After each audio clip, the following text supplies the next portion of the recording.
So recently, my Instagram has been getting really popular. It's getting a lot of traction, and I get a lot of questions and messages from people who, aren't involved in the space. They've never run a business before, anything like that. It's like just normal civilians following me over there, and it's helping me realize the really important question that a lot of very regular people ask, which is, what motivates me? What motivates somebody like myself, a 22-year-old kid, to build a multiple seven-figure business and become a millionaire at this age and build something like this, and why did I even do it, and what motivates me and what continues to motivate me? And so I would just answer that question very simply, and it's that I'm motivated by the discrepancy between who I am now and who I know I'm supposed to be. And how you arrive there yourself is just by legitimate self-analysis. Look at how much money's in your bank account. Look at the quality of your relationships. Don't run from the truth. Don't hide from the truth of who you are right now. Because if you hide from that truth, then inevitably one day you're going to wake up and nothing's going to have changed. You're going to think you've done all this work, but you were doing it on an artificial fake person that you created in your mind, not actually on yourself. It's a harsh reality for a lot of people. And so if you want to achieve motivation, and if you want to wake up every morning with a fire, it's really as simple as actually analyzing yourself. And if you want me to give you an exercise to do this, take a pen and a pad sometime today and write down all the ingredients that make you up. Write down your daily routines, write down your closest friendships and relationships, write down the things you tend to spend your time on, write down the amount of money you have in your bank account, rate your discipline, your habits, rate these things, and really just, self-assess, and invite some friends and family to help you do this as well. Okay? And then I want you to, the next day, because that exercise alone is going to take a whole day at least. The next day, write an article about yourself as if you're a third party. This is something I actually have in my journal, where I've written a Forbes article about myself. And in the article, it says, all kinds of things about who I am and what I've achieved and who I've become and how I've inspired people and all of these things about myself. And then just really sit in that comparison, in that contrast. Because you don't want to compare yourself to other people. There's no point in doing that. There's no point. They have a completely different journey than you. They have a completely different deck of cards.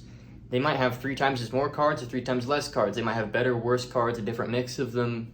You never know. It's such a blinded thing to do, to be in comparison to other people. So you just want to compare you to you always.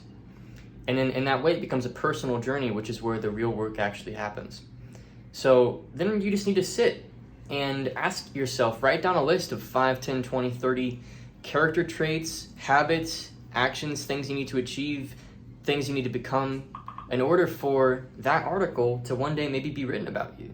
And then it's all of a sudden you've got this just steep discrepancy. So for me, this higher person, he's worth $50 million. He's worth a lot of money.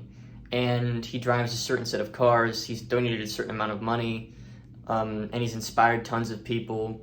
And he's got a certain amount of employees and all these things. And so it's like, I've got this idea of who I'm becoming, right? And so I think it's often true that people don't take the time to analyze themselves, and they then don't take the time to decide who they want to be. And when they do these things, often they don't do it because it's scary and it's frustrating, but that is fuel. The discrepancy between who you are now and who you could be, that is fuel for me. And so that's what motivates me to work as hard as I work. That's what motivates me to get out of bed. That force is why when I'm faced with a really big problem, a problem that, the older version of me probably would have winced at and maybe even given up on, I don't even, it doesn't faze me. I just keep moving forward, because the power of that discrepancy versus the power of the problem, it's just not, there's no chance.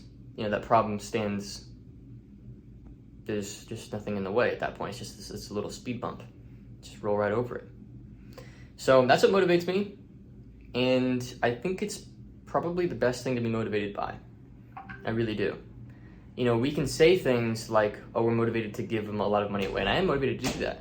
or I'm motivated to impact a lot of people. I'm motivated to do that too, but like, it's because I want those things to be a part of who I am. And so in that way, it becomes a deeply personal journey.